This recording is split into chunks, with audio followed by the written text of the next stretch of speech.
بسم اللہ الرحمن الرحیم۔ سوال جواب کی اس نشست میں ایک سوال یہ کیا گیا کہ جمعے کے لیے غسل رات کو کر سکتے ہیں یا نہیں؟ بڑھاپے میں 80 سال میں غسل کر کے سردی میں نکلنا، جمعے کے لیے آنا محال ہوتا، ممکن نہیں ہوتا؟ تو اس کا جواب ہے کہ جی ہاں، جمعے کے دن کے لیے غسل کرنا، تو اگر بالفرض کوئی عذر ہو تو شرعی طور پر جو سال دن میں جو رات ہوتی ہے وہ اگلے دن کے تابع ہوتی ہے، یعنی جمعے سے پہلے کی جو رات ہوتی ہے وہ جمعے ہی کی رات کہلاتی، شب جمعہ کہلاتی۔ تو اس لیے اگر سورج غروب ہونے کے بعد آپ نہا لیں تو بالکل اللہ تعالیٰ جمعے کے دن کے غسل کا ثواب عطا فرما دے گا انشاءاللہ۔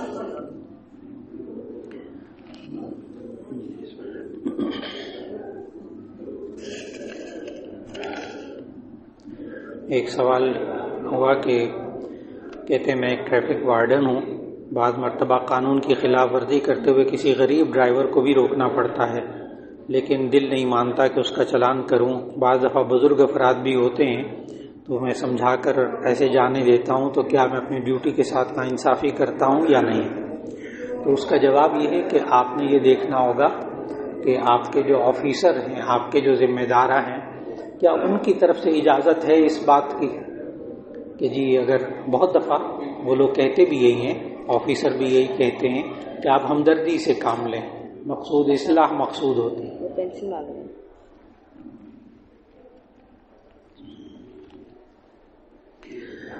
تو اگر کسی کو اجازت ہو اپنے آفیسر کی طرف سے تو ایسا کر لے تو بالکل درست ہے۔ وہ خود بھی آفیسر بھی کہتے ہیں کہ اصل میں اصلاح مقصود ہے، تو اگر نظر آئے کہ واقعی یہ بیچارہ 1000-2000 روپے جرمانہ نہیں دے سکتا، ڈرائیور ہے کسی کا، تو اسی صورت میں اس کے لیے گنجائش نکال لی جائے، کیونکہ مالکان عموماً نہیں دیتے، وہ کہتے ہیں ڈرائیور خود بھگتے۔ اور اسی طرح کوئی بزرگ افراد ایسے نظر آ جائیں تو بہت اچھا، ان کے ساتھ رعایت کرنا چاہیں کر لیجئے، لیکن اگر نظر آئے کہ بھی جان بوجھ کے خلاف ورزی کی ہے اور اس سے نقصان کا بھی بڑا اندیشہ تھا، تو اسی صورت میں پھر جرمانہ کر دیا جائے تاکہ آئندہ کے لیے اصلاح ہو جائے۔ جی جی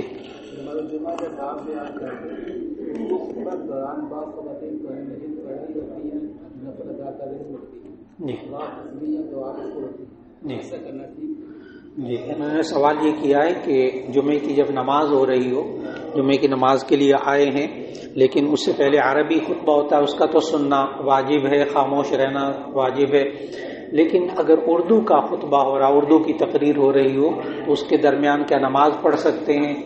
کیا اس کے درمیان تسبیحات پڑھ سکتے ہیں یا اس کے درمیان قرآن مجید پڑھ سکتے ہیں؟ تو اس کا جواب ہے جی ہاں، جائز ہے، کیونکہ اس کے اندر خاموش رہنا ضروری نہیں۔ لیکن یہ کہ قرآن مجید اتنی آہستہ آواز سے پڑھا جائے کہ جو دو اور لوگ سن رہے ہوں اردو کا خطبہ، ان کے اندر حرج نہ ہو، بیچارے ان کو سمجھ میں ہی نہ آئے کہ کیا بول رہے ہیں، ایسا نہ ہو۔ ایک اس کا کیا گولڈن رنگ کی گھڑی پہننا جائز ہے؟ جی اس کا جواب یہ ہے کہ ایک تو گھڑی دو قسم کی ہوتی ہے گولڈن کلر کی، ایک تو یہ کہ صرف گولڈ کا کلر ہوتا ہے، گولڈ بالکل نہیں ہوتا، تو وہ 100% پہننا جائز ہے۔ ایک ہوتا ہے کہ اس پر سونے کا پانی پھرا ہوا ہوتا ہے، وہ بھی جائز ہے، چین پر یا گھڑی پر سونے کا، پوری گھڑی سونے کی نہیں ہوتی، بنتی نہیں ہے، کیونکہ اس کے لیے جو پورا سسٹم ہے وہ سونے میں نہیں ہو سکتا۔ تیسری ہوتی ہے کہ جس کے پیچھے آپ گھڑی کے پیچھے دیکھیں تو وہ لکھا ہوتا ہے گولڈ پلیٹڈ، وہ خالی پانی نہیں ہوتا، وہ باقاعدہ ایک لیئر چڑھاتے ہیں سونے کی، اس پر وہ قیمتی ہوتا ہے، بعض پین بھی ہوتے ہیں، بعض گھڑیاں ہوتی ہیں، بعض یہ کف لنکس ہوتے ہیں، جو کف لنکس ہوتے ہیں ان میں گولڈن اور لکھا ہوتا ہے گولڈ پلیٹڈ، یہ بھی لکھا ہوتا ہے 18 کیرٹ 22 کیرٹ لکھا ہوتا ہے۔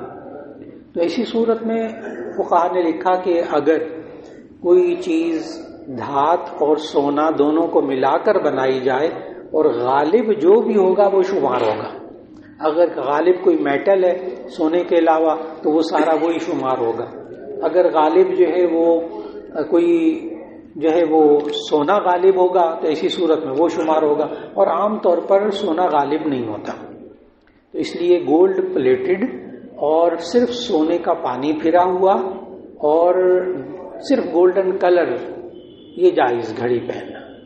اور اگر مکمل گولڈ کی چین ہو بالفرض تو وہ ناجائز، وہ حرام. مکمل گولڈ کی انگوٹھی ہو وہ بھی پہننا مردوں کے لیے حرام، عورتوں کے لیے جائز. ایک صاحب نے کہا گھنی داڑھی کے تلیوں کی طرف سے خلال کرنا ضروری ہے یا صرف سامنے سے خلال کرنا ضروری ہے؟ جی، داڑھی کا خلال کرنا یہ سنت ہے. یہ گھنی داڑھی کیا ہوتی ہے اور خلال کیسے کرتے ہیں، دونوں باتیں عرض کر دوں. گھنی داڑھی کی تعریف یہ ہے، ایک ایک ہلکی داڑھی، ایک ایک گھنی داڑھی. ہم کیسے طے کریں؟ اگر باہر سے بالوں کے اندر تک کھال نظر آ رہی ہے تو وہ ہلکی داڑھی، اور اگر بالوں کے باہر سے کھال نظر نہیں آ رہی تو وہ گھنی داڑھی. اگر ہلکی داڑھی ہو یعنی باہر سے کھال نظر آ رہی ہے تو پھر کھال تک پانی پہنچانا فرض ہے، پھر کھال تک پانی پہنچانا فرض ہے.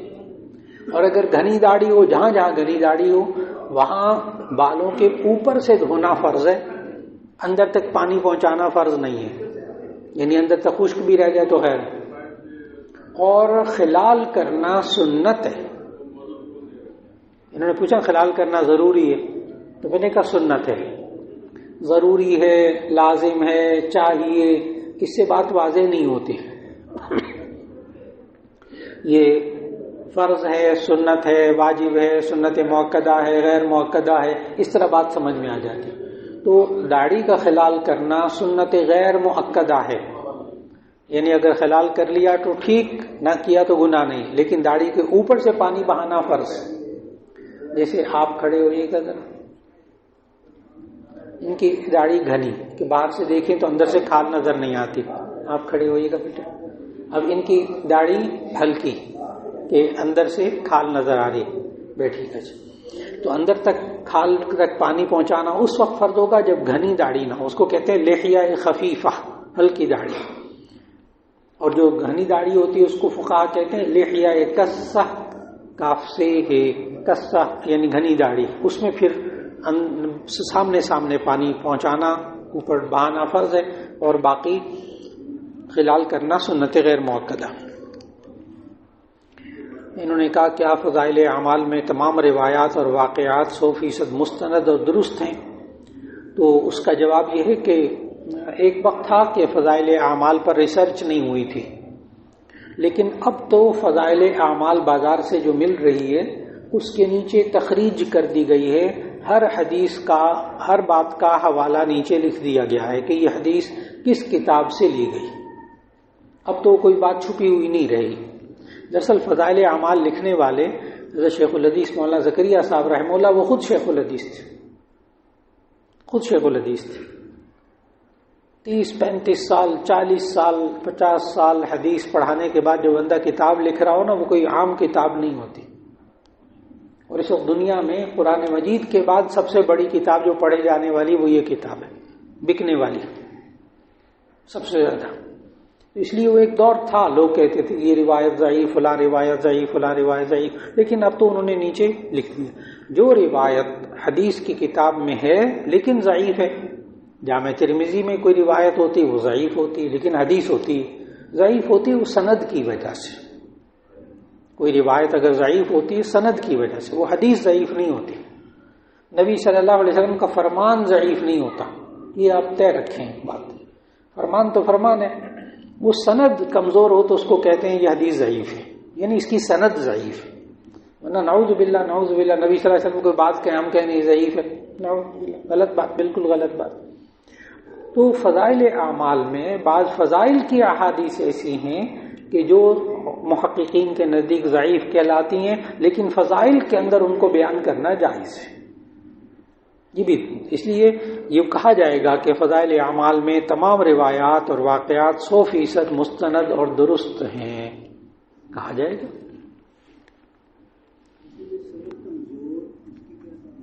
جی، اس کی تعریف کے لیے 8 سال جامعہ شفیع میں پڑھنا پڑتا ہے. اور خلاصہ اس کا کیا ہوتا ہے کہ ہمارے ہاں حدیث پڑھانے کے لیے جس استاد کو استاد الحدیث شیخ الحدیث جس کو بٹھایا جاتا ہے نا، اس کے لیے یہ شرط ہے، واجب فرض ہے کہ اس بندے سے لے کر، اس پڑھانے والے بندے سے لے کر نبی کریم صلی اللہ علیہ وسلم تک ایک ایک بندہ واضح طور پر اسے معلوم ہو، معلوم ہو۔ اگر اس میں سے کوئی ایک، یعنی ہمارے مسند حدیث پہ اس کو بیٹھنے نہیں دیتے جی۔ اب مثال کے طور پر میری تمام جتنی احادیث کی کتب ہیں ان کی 10 سندیں ہیں اور یہ چھپی ہوئی ہیں باقاعدہ۔ جتنے حدیث میں پڑھتے ہیں جامع شفیع میں اس وقت 690 لڑکا ہے، تو ان میں سے ہر ایک کو وہ حدیث کی سند دی جائے گی، اور اس سند حدیث میں اگر کوئی راوی کمزور ہوگا تو وہ سند کیا کہلائے گی؟ کمزور۔ وہ حدیث ضعیف کہلائے گی، وہ سند کمزور کہلائے گی۔ یہ ہے جی، یعنی راوی جو مجھ سے لے کر نبی صلی اللہ علیہ وسلم تک جتنے راوی ہیں وہ سارے قوی ہیں الحمدللہ، سارے قوی ہیں الحمدللہ۔ چھپی ہوئی پیش کرتا ہوں، میں نے کہا چھپی ہوئی جی، لسٹیں، یعنی میری بخاری، ترمذی، مسلم، ابو داؤد اور تحاوی شریف، شمائل شریف، ایک ایک میں نے کس سے سنی، کس سے سنی، اس نے کس سے سنی، نبی صلی اللہ علیہ وسلم تک لکھی ہوئی فہرستیں موجود ہیں۔ آپ کو اجازت جی جی مفت مل جائے گی جی، مجھ سے مل سکتی انشاءاللہ، چھپی ہوئی آپ کو پیش کر دوں گا۔ ہاں انشاءاللہ۔ اور اس میں بر صغیر کے تقریباً جتنے بڑے بڑے محدثین ہیں نا، سارے میرے اساتذہ میں سے، سارے میرے اساتذہ شیوخ میں سے، الحمدللہ الحمدللہ۔ اور یہ بھی ایک طریقہ ہوتا ہے، یہاں ہم بڑے بڑے اداروں کے اندر جو بخاری شریف پڑھاتے ہیں نا، اس کے لیے ضروری ہے کہ اس کی سند عالی ہو، مضبوط ہو، طاقتور ہو۔ اس کی سند کتنی اونچی ہے تو اس کو پھر وہ بخاری پڑھانے کے لیے دی جاتی ہے۔ یہ بھی ایک بیچ میں راز کی بات ہے۔ میری جو حدیث کی سندیں وہ 10 سندیں الحمدللہ، وہ یاد بھی ہیں زبان جی۔ میں نے بخاری شریف پڑھی مولانا مالک کاندھلوی رحمہ اللہ سے، ایک سند ہو گئی۔ انہوں نے بخاری شریف پڑھی 2 دفعہ علامہ شبیر احمد عثمانی سے، مولانا حسین مدنی رحمۃ اللہ علیہ سے۔ تو اب جتنے میرے شاگرد ہوں گے وہ مولانا حسین مدنی رحمۃ اللہ علیہ ان کے دادا استاد ہو جائیں گے۔ آگے انہوں نے کس سے پڑھی، کس سے پڑھی، کس سے پڑھی، نبی صلی اللہ علیہ وسلم تک بخاری شریف ایک سند ہو گئی۔ نمبر 2، میں نے صحیح مسلم شریف پڑھی مولانا عبد الرحمن اشرفی صاحب رحمۃ اللہ علیہ، انہوں نے پڑھی مولانا حسین مدنی رحمۃ اللہ علیہ سے۔ پھر آگے اس اخیر تک پھر سند موجود ہے نبی صلی اللہ علیہ وسلم تک، وہ لکھی ہوئی، ہر ایک کا نام لکھا ہو واضح طور پر، اور ہر ایک کے حالات زندگی موجود ہیں، یہ نہیں خالی نام۔ جی جی جی، علم ماشاء اللہ آپ نے نام لے لیا، تو یہ علم اسماء الرجال ہے جو پڑھنا پڑتا ہے۔ پھر جو ہے وہ صحیح مسلم جلد ثانی پڑھی مفتی جمیل احمد تھانوی رحمۃ اللہ علیہ سے، وہ شاگرد تھے حضرت مولانا علامہ خلیل احمد سہارنپوری رحمۃ اللہ علیہ، تو سہارنپوری جو ہے وہ میرے دادا استاد۔ پھر صحیح مسلم کے بعد صحیح جامع ترمذی پڑھی مولانا موسیٰ صاحب رحمۃ اللہ علیہ سے، وہ شاگرد تھے مولانا عبدالخالق صاحب کے، وہ شاگرد تھے مولانا حسین مدنی رحمۃ اللہ علیہ کے۔ پھر صحیح مسلم جلد ثانی جو ترمذی کے بعد جی مولانا موسیٰ صاحب رحمۃ اللہ علیہ سے لے کر نبی صلی اللہ علیہ وسلم تک لکھے ہوئے نام موجود ہیں، کس کس سے حدیث پہنچی ہے، یہ بالکل سب نقشہ پورا چارٹ بنا ہوا ہے۔ پھر اس کے بعد جو ہے وہ ابو داؤد پڑھی مولانا صوفی سرور صاحب رحمۃ اللہ علیہ سے، وہ شاگرد تھے مفتی حسن صاحب رحمۃ اللہ علیہ، انہوں نے پھر کس سے پڑھی وہ ساری۔ تحاوی پڑھی میں نے مولانا عبید اللہ صاحب رحمۃ اللہ علیہ سے، مولانا عبید اللہ صاحب وہ شاگرد تھے حضرت مولانا اشرف علی تھانوی رحمۃ اللہ علیہ، تو حضرت مولانا تھانوی بھی میرے دادا استاد، مولانا حسین مدنی بھی میرے دادا استاد۔ پھر میں نے ترغیب و ترہیب حدیث کی کتاب پڑھی علامہ شمس القفغانی رحمۃ اللہ علیہ سے، تو علامہ شمس القفغانی براہ راست شاگرد تھے علامہ انور شاہ کاشمیری کے، تو علامہ انور شاہ کاشمیری رحمہ اللہ کا بھی میں شاگرد کا شاگرد ہوں۔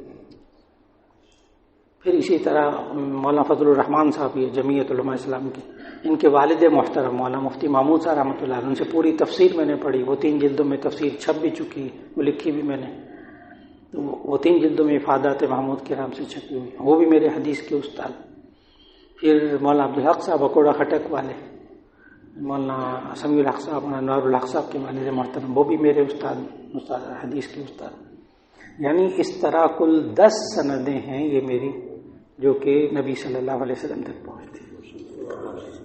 ٹھیک ہے، خالی اس کے بغیر وہاں بیٹھنے نہیں دیتے، اس کے بغیر بخاری نہیں پڑھانے دیتے، بخاری نہیں پڑھانے دیتے اس کے بغیر۔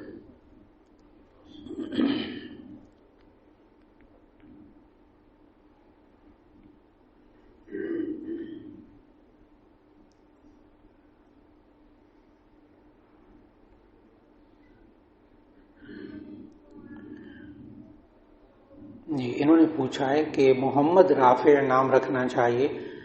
میری والدہ جو ہے نا وہ کہہ رہی ہیں کہ رافع نیم از محمد رافع اور عبد الرافع۔ جی، اس کا حل میں بتا دوں آپ کو، جو ان کو اشکال ہے وہ بتا دوں۔ انہوں نے لکھا ہے کہ محمد رافع ہم اپنے بچے کا نام لکھیں یا عبد الرافع لکھیں۔ اصل میں بات پتہ بیچ میں کیا ہے، الرافع یہ اللہ تعالیٰ کا نام ہے، صفتی نام ہے۔ الرافع یعنی بہت بلندی والا۔ یہ جو 99 نام لکھے ہیں نا، اس میں ایک نام الرافع بھی لکھا، وہ سامنے الخافض الرافع المعز۔ تو ان کا سوال اصل میں یہ والا ہے کہ الرافع یہ اللہ تعالیٰ کا نام ہے، تو ہم محمد رافع رکھیں یا رافع رکھیں؟ اس کے لیے آپ کو حل بتانے لگا ہوں۔ نبی صلی اللہ علیہ وسلم کے ذریعے اللہ تعالیٰ نے ہمیں کہا کہ اچھا نام رکھیں، اس کا مطلب اچھا ہو اور اس میں شرک نہ ہو، تو ایسا نام رکھ لیں۔ اب اللہ تعالیٰ کے جتنے نام ہیں نا، سوائے اللہ اور الرحمن کے، ایک اللہ اور ایک الرحمن کے، جتنے نام ہیں وہ الف لام کے بغیر آپ رکھ سکتے ہیں۔ الف لام کے بغیر، الف لام لگانے سے نا وہ چیز خاص ہو جاتی ہے، خاص ہو جاتی ہے۔ لہذا آپ کسی شخص کا نام عبد الحمید ہو تو آپ اس کو حمید صاحب کہہ کے پکاریں، جائز ہے۔ عبد الحفیظ نام ہے، الحفیظ اللہ تعالیٰ کا نام ہے، حفیظ صاحب بالکل ٹھیک ہے۔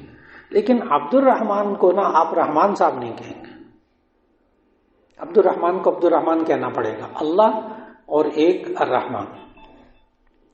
باقی جتنے نام ہیں وہ الف لام کے بغیر عام انسانوں کے لیے بولے جا سکتے ہیں، اور اس کی دلیل قرآن مجید۔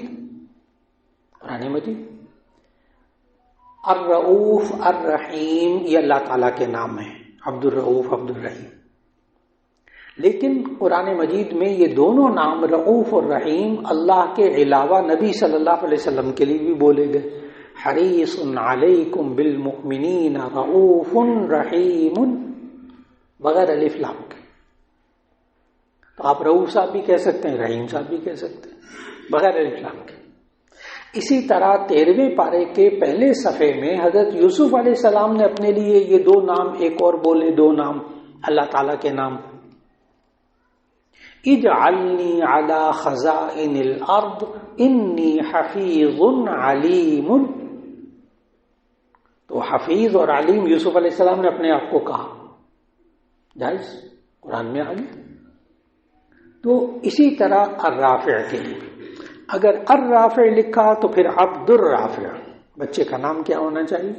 عبد الرافع۔ اور اگر الف لام کے بغیر ہو تو محمد رافع، محمد حفیظ، محمد علی، محمد رؤوف، جائز۔ اسی طرح عبد الرافع والا مسئلہ بھی حل ہو گیا کہ الف لام لگا کر لکھیں گے تو وہ اللہ تعالیٰ کا نام بن جائے گا۔ اب آپ نے کیا لکھنا ہوگا؟ عبد الرافع۔ اور اگر الف لام کے بغیر لکھیں گے رافع تو پھر آپ رافع خالی پکار سکتے ہیں، محمد بھی ساتھ لگا سکتے ہیں، محمد رافع۔ اب بات مکمل ہو گئی۔ باہر کے ملک جو قاری صاحب کو آن لائن بچوں کو قرآن پڑھاتے ہیں، کیسا درست ہے یا نہیں، اور اس پر معاوضہ جو تنخواہ اکاؤنٹ میں آتی ہے لینا درست ہے یا نہیں؟ جی، آج کل یہ بہت زیادہ الحمدللہ اور 100% جائز، 100% جائز۔ انسان قرآن پڑھائے صرف اس لیے نہیں کہ میں نے کمانا ہے، اس لیے کہ باہر کے ملکوں میں بیٹھے پتہ نہیں 20-20 50-50 کلومیٹر تک وہاں قرآن پڑھانے والا ملتا ہی نہیں۔ اب یہاں سے بیٹھ کر وہ قرآن پڑھا رہا پاکستان سے، اور وہ جناب کمپیوٹر پر بیٹھ کے قرآن پڑھ رہا، اور بڑا اچھا قرآن پڑھ رہے ہیں. میں تو اب تو حیران ہوں کہ پنجاب میں سے بھی، کراچی میں سے بھی بعض ہمارے ایسے ساتھی ہیں جو گھروں میں بیٹھ کر آن لائن حفظ کروا رہے ہیں، زبانی حافظ بنا رہے ہیں، اور حافظ بن چکے بچے اسی میں اپارا بھی سن رہے ہیں، اسی میں سبق بھی دے رہے ہیں، اسی میں سمجھا بھی رہے ہیں سارا الحمدللہ. تو یہ بہت نیکی کا کام، اور اس پر پیسے آ جائیں تو 100% حلال جائز. بلکہ میں تو اپنے طلباء کو کہتا ہوں یہ سیکھیں اور بہترین قرات ہو. بس باہر کے لوگ یہ چاہتے ہیں بہترین قرات ہو، لہجہ سخت نہ ہو، غصے نہ ہو، بد زبانی نہ کریں. مار تو سکتے نہیں نا آن لائن، تو اب یہ دو چیزیں سخت نہیں ہیں، سخت الفاظ نہیں بولنے، ان کو جھڑکنا نہیں ہے بہت زیادہ، اور نرمی سے بولنا ہے، نرمی سے پڑھانا ہے. البتہ تجوید بہت اچھی ہے. وہاں باہر کے لوگوں میں نا سعودی عرب اور دوسرے اور نیٹ پہ سن کے ان لوگوں کو تجوید کا باقاعدہ ان کے اندر ذہن بن چکا ہے. تو تجوید اچھی ہو پھر بہت اچھا ہے. انہوں نے کہا ہے کہ مولانا صاحب ایک مسئلہ اس کی وجہ غیر المغضوب علیہم ولا الضالین، اس میں ضاد پڑھیں گے یا دال؟ بندہ ایک جگہ امامت کراتا ہے، وہاں کچھ لوگ کہتے ہیں ضاد پڑھیں، کچھ لوگ کہتے ہیں داد پڑھیں، آپ کیا کہتے ہیں؟ جی اصل میں یہ لفظ نا ہمارا اردو میں نہیں ہے، یہ حرف، اس کا تلفظ. جب بھی کسی لفظ کا تلفظ معلوم کرنا ہو تو ایسی صورت کے اندر اس لفظ کے اوپر الف زبر لگا کر اس کو بولیں. مثال کے طور پر آپ چاہتے ہیں با، یہ کیسے ادا ہوتی ہے؟ تو تجوید میں ہمیں سکھاتے ہیں کہ آپ کہیں اب، یہ با ادا ہوتی ہے. تا کیسے ادا ہوتی ہے؟ ات، ہمیں تجوید سکھاتے ہیں. اسی طرح ضاد کے لیے زبان کو ڈھیلا چھوڑ کر اس کو اوپر کی داڑھوں میں پھیلا لیتے ہیں. زبان کو ڈھیلا چھوڑ کر بڑی مشق کرنی پڑتی ہے اس کے لیے. آپ جب سنیں گے نا نماز میں جب میں پڑھتا ہوں تو اس میں وہ یہی چیز ہوتی ہے بڑے غور سے. اسی طرح ٹی وی ریڈیو کے جو قاری ہوتے ہیں وہ بھی بالکل درست پڑھتے ہیں. یہ عام بندہ ایک دم نہیں پڑھ سکتا. اب دیکھیں دال نکلتی اد، دال. زوا کیسے نکلتی ہے؟ او، ظالم ومن اظلم ممن منع او. اور ضاد کیسے نکلتا ہے کہ آپ اس کو دانتوں میں، اوپر والے دانتوں میں، داڑھوں میں زبان کو پھیلائیں گے، موٹا کر کے پھیلائیں گے.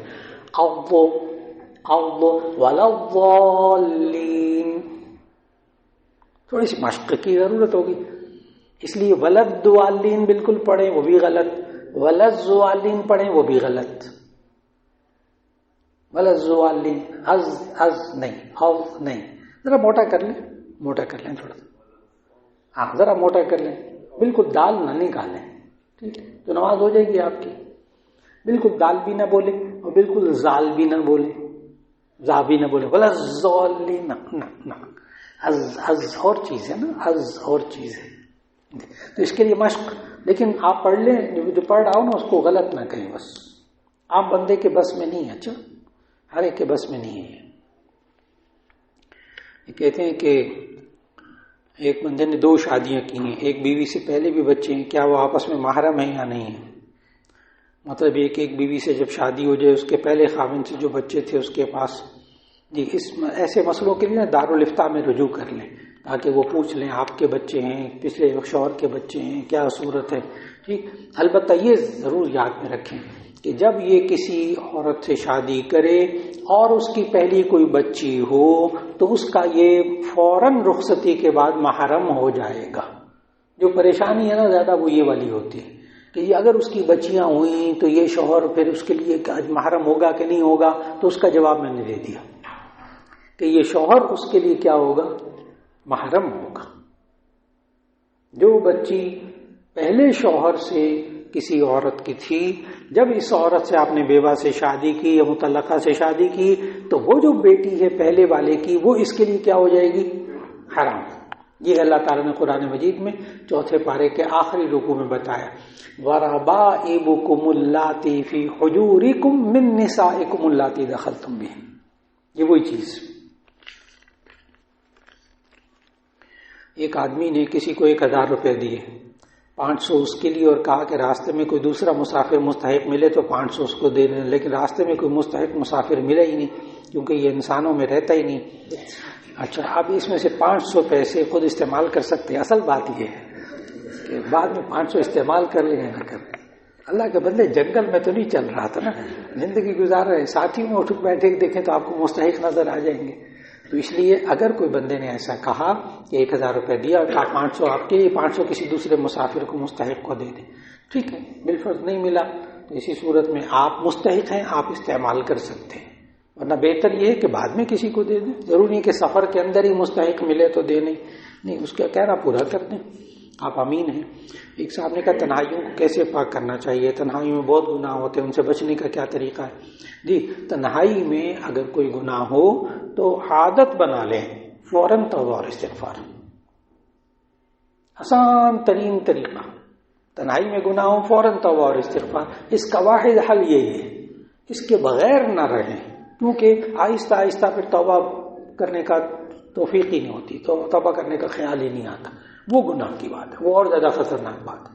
اس لیے جب گناہ ہو جائے تنہائی میں, ایک تو توبہ اور استغفار, استغفر اللہ, یا اللہ مجھے معاف فرما, اور ایک اور جملہ کہنا ہے.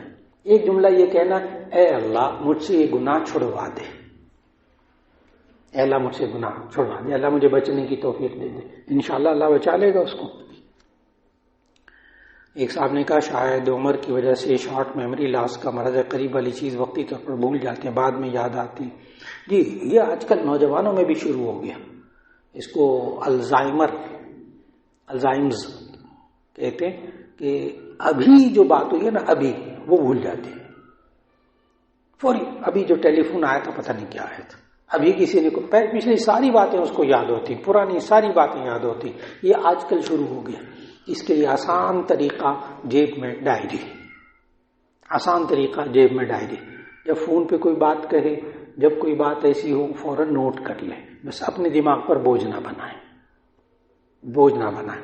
اس کے لیے لوگ دوائیاں فلاں فلاں بس ضرورت نہیں.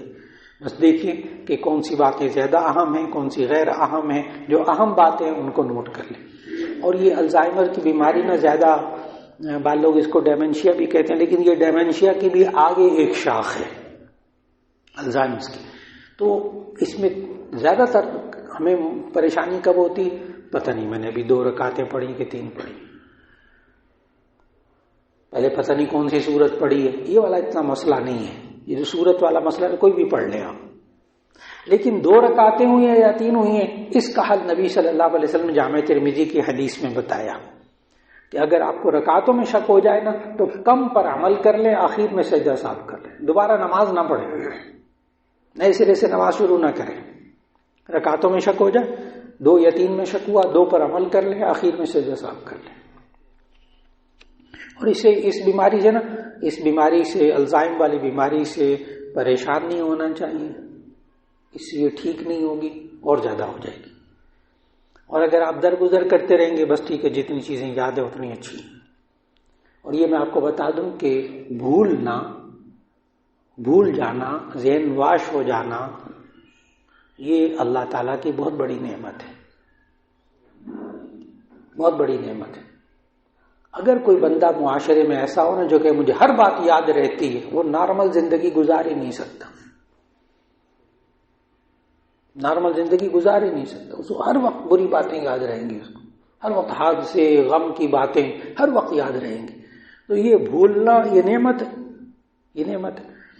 اور اگلی بات بتاؤں, نبی صلی اللہ علیہ وسلم نے فرمایا رفع عن امتی الخطأ والنسیان, میری امت سے خطا اور نسیان کو معاف کر دیا گیا.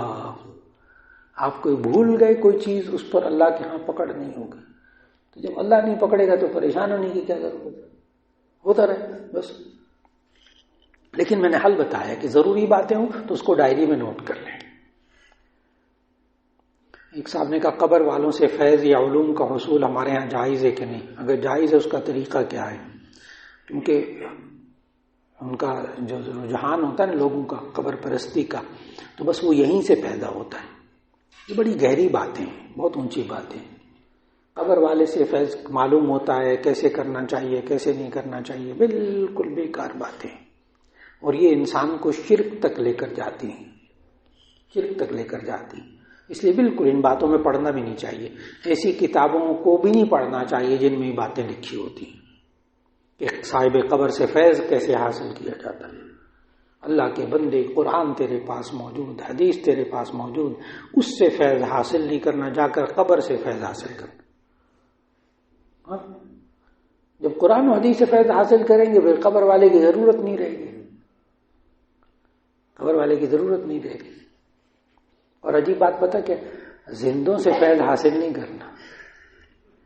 عجیب بات ہے، زندوں سے فیض حاصل نہیں کرنا، مردوں سے فیض حاصل کرنا. نعوذ باللہ من ذالک. یہ ہے جائز ہے، لیکن ایک بہت بڑا مقام حاصل کر کے آپ کے لیے نہیں.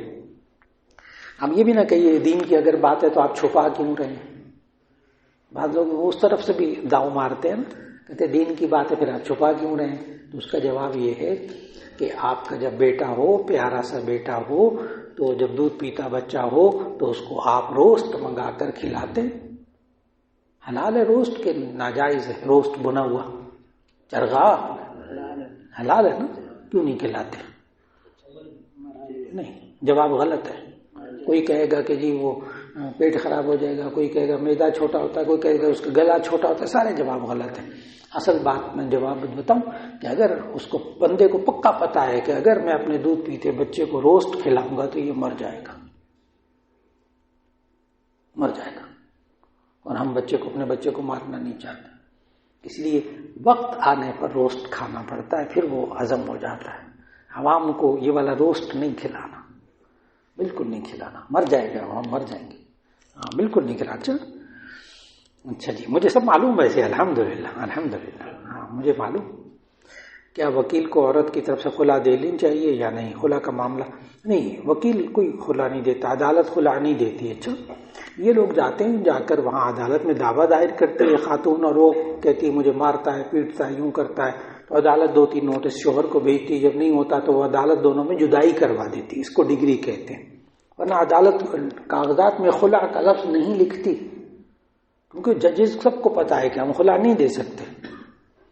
لیکن وہ نکاح کو فسخ کروا دیتے ہیں تو وہ ڈگری جاری ہو جاتی ہے. شوہر کی اس میں مرضی شامل نہیں ہوتی، شوہر کے سائن نہیں ہوتے. تو اسی صورت میں اگر یہ عورت عدالتی خلا لے کر، عدالتی جدائی کی ڈگری لے کر نکاح کرے گی تو پولیس والے اس کو آ کے نہیں پکڑیں گے، لیکن اللہ پکڑے گا، کیونکہ شرعی طور پر یہ خلا نہیں ہوتا. اس لیے شوہر کو راضی کرنا ضروری ہے، اس کے لیے مختلف طریقے ہیں.